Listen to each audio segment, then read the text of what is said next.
नमस्कार, मैं Anushree Bhardwaj सुरागीलाल news channel के स्पेशल बुलेटिन में आप सभी का स्वागत करती हूँ। तो आइए नजर डालते हैं आज की कुछ मुख्य खबरों पर। कांग्रेस के पूर्व राष्ट्रीय अध्यक्ष राहुल गांधी के 1971 के युद्ध में भारत की विजय के 50 साल पूरे होने के उपलक्ष्य में विजय दिवस पर परेड मैदान देहरादून में जनसभा को संबोधित करते हुए कहा कि उनके पिता एवं दादी ने देश के लिए शहादत दी है। उत्तराखंड ने देश के लिए सबसे ज्यादा खून दिया है। आज देश को बांटा जा रहा है। भाजपा एक भाई को दूसरे भाई से लड़ा रही है। संवाददाता विनय सूद की रिपोर्ट। और आज ही के दिन 1900 के साथ आ रहे हैं कि वो कृपया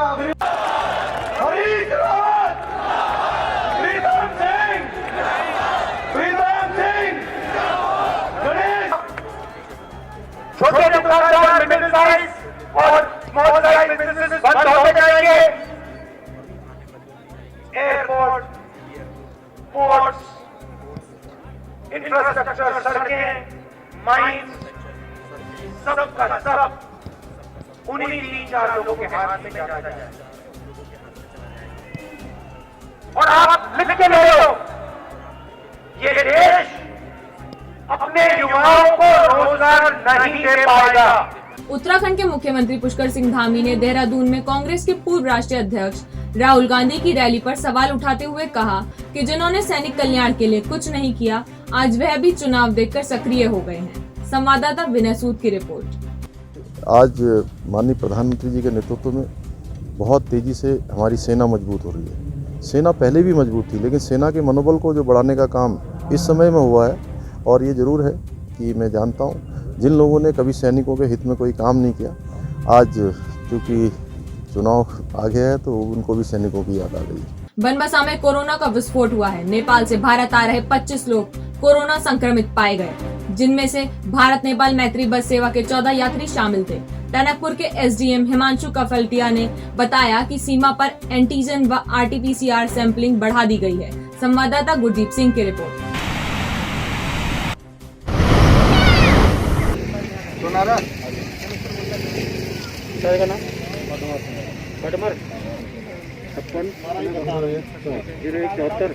कहाँ से आए?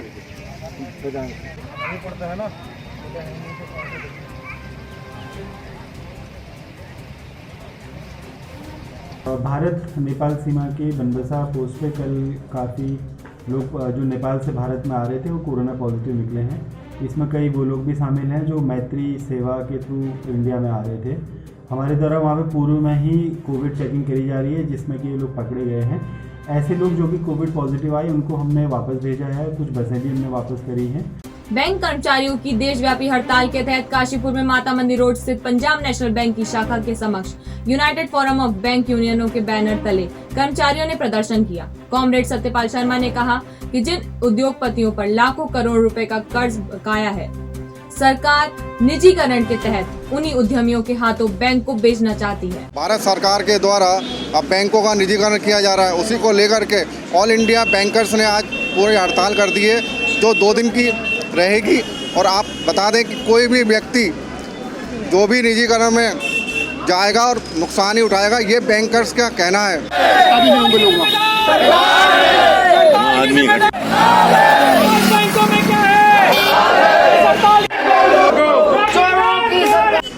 देश की मोदी सरकार जो है वो लंबे समय से ये षड्यंत्र चला रही है कि इस देश के बैंकों का समय मिलने पर निजीकरण किया जाए, बैंकों को पूंजीपतियों के हाथ में बेचना चाहती है। और इसकी आड़ में देश के तमाम उन बैंकों का निजीकरण करना चाहती है जो सरकार को फ़ायदा दे रहे हैं। देश की जनता जानती है, लगातार देश के जो बैंक हैं वो ऐसे बैंक हैं जो प्रॉफिट दे रहे हैं, लेकिन सरकार की नीतियों के चल के तमाम बैंक, बड़े बड़े कॉरपोरेट घरानों का जो बहुत बड़ा रुपया कॉरपोरेट घरानों पर बकाया है, वो बैंकों ने उसको वसूलने के बजाय इस देश की मोदी सरकार जो है वो कॉरपोरेट के हाथों में इन बैंकों को बेचना चाहती है, बैंकों का निजीकरण करना चाहती है। और अब जबकि सरकार बाकायदा इसका बिल अपने सत्र में रख चुकी है, तो इसके खिलाफ देश के लाखों लाख बैंककर्मी विरोध पर उतर आए हैं और वो तभी चैन से बैठेंगे जब बैंकों के निजीकरण के बिल को सरकार वापस लेगी। इसी के तहत आज पूरे देश भर के 10 लाख से अधिक बैंककर्मी हड़ताल पर हैं। देश के तमाम शहरों में प्रदर्शन है और तमाम देश के पूरे बैंक आज तालाबंदी के कगार पर हैं। नगर निगम रुद्रपुर के पार्षद सुरेश गौरी ने कांग्रेस के नगर अध्यक्ष जगदीश तनेजा के कार्यालय में जाकर विधानसभा चुनाव में रुद्रपुर से कांग्रेस के टिकट की दावेदारी करते हुए 10,000 रुपए का ड्राफ्ट सौंपा। संवाददाता दीपक कुकरेजा की रिपोर्ट। हमारा विधायक कैसा है? हमारा विधायक कैसा है? जनता के इनके जो भी अधूरे काम है, जो रुद्रपुर की दुर्दशा है, आज पानी भर जाता पूरे रुद्रपुर के अंदर, बाढ़ की स्थिति में रुद्रपुर डूबा हुआ है। आज तक 10-10 साल विधायक बने हुए हो गए, मेयर यहाँ लगातार काम कर रहे हैं कहते हैं, लेकिन कुछ नहीं हुआ है। मैं विश्वास दिलाता हूँ, अगर पार्टी ने मुझे टिकट दिया तो मैं यूथ के साथ मिलकर, जनता के साथ मिलकर इन सब समस्याओं का समाधान करूंगा। बाजपुर कोतवाली में धार्मिक संगठनों से जुड़े लोगों की बैठक में एसडीएम राकेश चंद्र तिवारी व सीओ वंदना वर्मा ने विधानसभा चुनाव के दौरान शांति व्यवस्था बनाए रखने की अपील की। धार्मिक स्थलों पर ध्वनि यंत्रों की आवाज नियंत्रित करने के निर्देश दिए। संवाददाता सुशील कुमार की रिपोर्ट।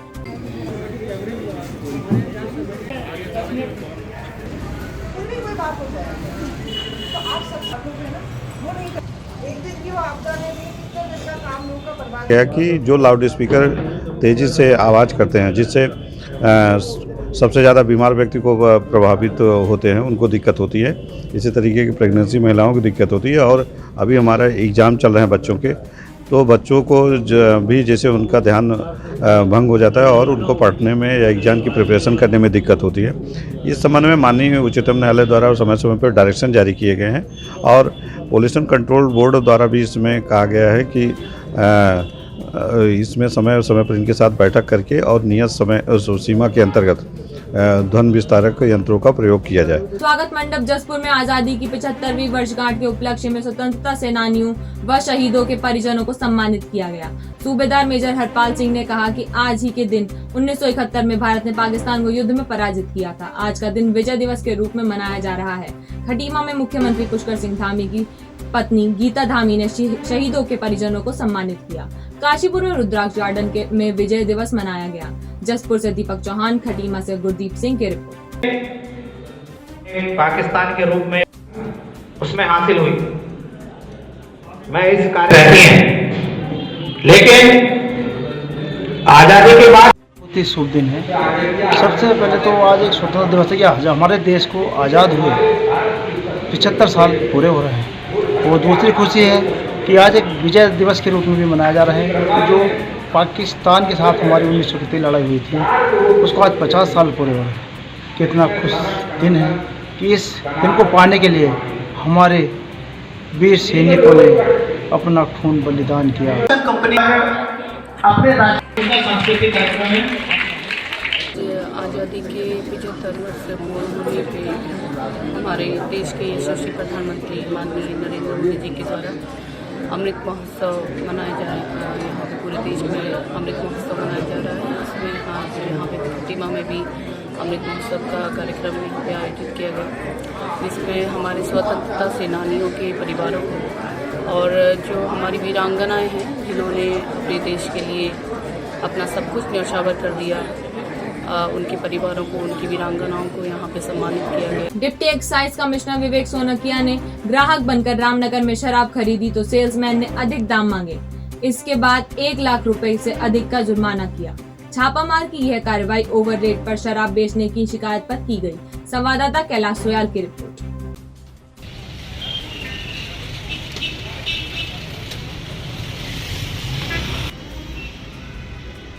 ओवररेट की शिकायत पर 2 दुकानों पे की कार्रवाई की गई रामनगर में, भवानीगंज विदेशी और भवानीगंज देसी।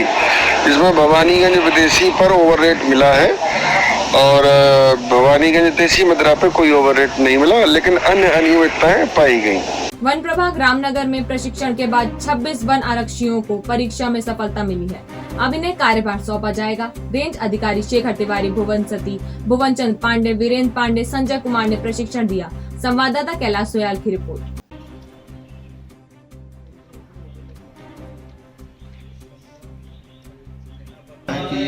विभाग में आए हैं। अब विभाग में आने के बाद विभागीय गतिविधियों के बारे में उनको पूरी जानकारी दी गई, धाराओं के बारे में जानकारी दी गई, फील्ड भ्रमण कराया गया, फील्ड में कैसे टाइगर के सेंसस कराए जाएंगे, कैसे फायर से सुरक्षा करनी है, इन सारों को और प्लस जो है कि बाकी कार्य कैसे किए जाने हैं और वनों की सुरक्षा कैसे किए जाने हैं, इस संबंध में आज 15 दिन से लगातार इनको जो है हमारे कर्मचारियों द्वारा, वन क्षेत्राधिकारी कोसी द्वारा, वह जो है कि यहाँ के स्टाफ द्वारा लगातार प्रयास करके इनको प्रशिक्षित किया गया है। नैनीताल दुग्ध उत्पादक सहकारी संघ लालपुआ में प्रदेश की दुग्ध विकास मंत्री रेखा आर्य ने विभिन्न योजनाओं का लोकार्पण व शिलान्यास किया।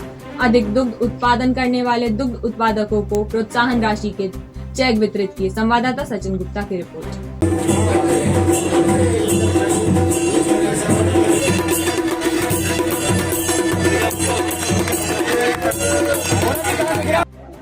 और हमारे ब्लॉक से लेके मुख्यमार से लेकर पर्वतीय क्षेत्र में महिला सर्टिफिकेट और उस आमंत्रण में निश्चित रूप से हमारे दूध सहकारी समिति के प्रतिनिधियों के साथ में आज मुलाकात हुई, उनकी समस्याओं को भी जानने का मौका मिला। इसके साथ साथ में इस दुग्ध संघ परिसर में जो है आज एक नई लैब जो पशुपालकों के लिए एक नई लैब की व्यवस्था की गई है, जिसमें हमारे पशु चिकित्सा करना संभव हो पाएगा, उनकी बीमारी को जानना संभव हो पाएगा।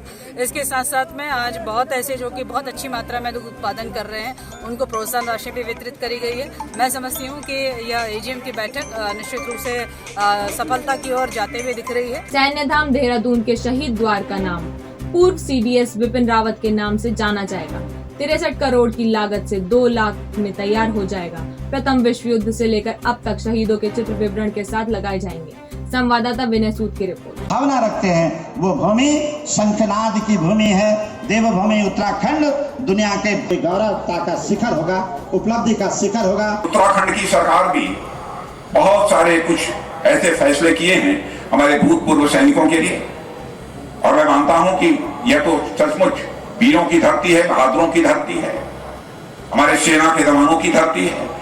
यह तो जिम्मेदारी बनती है यहाँ की सरकार की, यह सरकार उस जिम्मेदारी का बखूबी निर्वाह करेगी। और मुझे यह जानकर खुशी हुई है कि एनडीए की जो रिटर्न परीक्षा पास कर लेते हैं, ऐसे सारे लोगों को इंटरव्यू की तैयारी करने के लिए उत्तराखंड की सरकार ने 50,000 रुपए की धनराशि देने का फैसला किया है। इसके लिए भी मैं उत्तराखंड की सरकार को अपनी तरफ से हार्दिक बधाई देता हूँ।